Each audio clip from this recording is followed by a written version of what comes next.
நடிகை நஸ்ரியா அண்ட் ஃபஹத் ஃபாசில் ஜோடிக்குனே அதிகமான ஃபேன்ஸ் இருக்காங்க. சோஷியல் மீடியாவில் எப்போவுமே ஆக்டிவாக இருந்த நஸ்ரியா திடீர்னு காணாமல் போனாங்க. இந்நிலையில் அவங்க போட்ட போஸ்ட் தான் இப்போ ஃபேன்ஸை அதிர்ச்சிக்குள்ளாக்கியிருக்கு. ராஜா ராணி, நையாண்டின்னு பல படங்கள் மூலமாக பிரபலம் அடைந்தவங்க தான் நஸ்ரியா. மலையாளத்தில் முன்னணி நடிகராக இருந்த ஃபஹத் ஃபாசிலை நஸ்ரியா காதலிச்சு திருமணம் செஞ்சுக்கிட்டாங்க. இந்நிலையில் நீண்ட இடைவெளிக்கு அப்புறமா நஸ்ரியா ஃபாசில் ஜோசப்புடன் இணைந்து சூக்ஷ்மா தர்ஷினி படத்தில் நடிச்சாங்க. இந்த படம் மிகப்பெரிய ஹிட் கொடுத்தது. எப்போதுமே சோஷியல் மீடியாவில் ஆக்டிவாக இருக்கிற நஸ்ரியா அதுக்கப்புறமா காணாமல் போனாங்க. என்ன ஆனாங்க என்பதே தெரியல. பல மாதங்களா இன்ஸ்டால எந்த ஒரு போஸ்ட்டுமே போடல, எந்த ஈவெண்ட்லையுமே அவங்க கலந்துக்கல. இந்நிலையில் நஸ்ரியா அவங்களோட இன்ஸ்டாகிராம் பேஜில் ஒரு போஸ்ட் போட்டிருக்காங்க. அதை பார்த்த ஃபேன்ஸ் அதிர்ச்சி அடைஞ்சிருக்காங்க.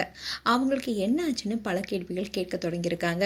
அதில் நஸ்ரியா என்ன சொல்லியிருந்தாங்கன்னா, நீங்கள் எல்லாருமே நலமாக இருப்பீங்கன்னு நம்புகிறேன். நான் ஏன் கொஞ்ச காலமாக தொடர்பு கொள்ள முடியாத சூழலில் இருந்து வரேன்னு உங்ககிட்ட தெரிவித்துக் கொள்ள விரும்புகிறேன்.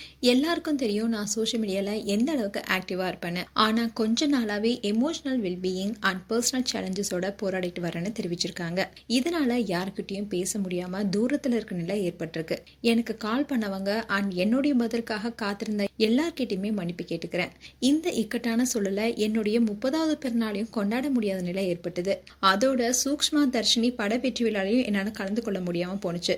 இது எல்லாத்துக்குமே மன்னிப்பு கேட்டுக்கிறேன். அதோட நான் கூடிய விரைவில் மீண்டு வருவேன். இப்போ நான் நல்லா குணமடைஞ்சிட்டு வரேன். அதுக்கு இன்னும் அதிக நேரம் ஆகலாம். இதை புரிஞ்சுக்கிட்டு ஆறுதல் தெரிவிக்கிறவங்களுக்கு நன்றியை தெரிவிக்கிறேன்னு நஸ்ரியா பதிவிட்டிருக்காங்க. இதை பார்த்த ஃபேன்ஸ் எல்லாருமே கண்ணீர் விட்டு அழுகாத குறையா ஆறுதல் சொல்லிட்டு வராங்க. அதோட நஸ்ரியா கூடிய விரைவில் டிவோர்ஸ் அனௌன்ஸ்மெண்ட் தான் பண்ண போறாங்கன்னு பலருமே சொல்லிட்டு வராங்க. அதனாலதான் நஸ்ரியா இவ்வளோ டிப்ரெஷன்ல இருக்காங்க. ஃபஹத் கூட பிரச்சனையா இருக்கணும்னு சொல்லிட்டு வராங்க. ஆனா இந்த துயரத்திலிருந்து மீண்டு வாங்க, ஆனா விவாகரத்தை மட்டும் செய்யாதீங்கன்னு சொல்லிட்டு வராங்க.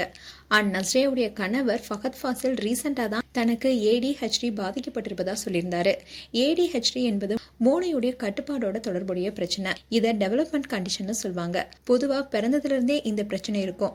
ஏடிங்கிறது கவனக்குறைவு, ஹெச்டிங்கிறது ஹைப்பர் ஆக்டிவிட்டி டிசார்டர். 41 வயசுல ADHD பாதிப்பு வந்திருக்கிறதுனால டாக்டர்ஸ் கிட்ட குணப்படுத்த முடியுமான்னு கேட்டிருந்தாரு.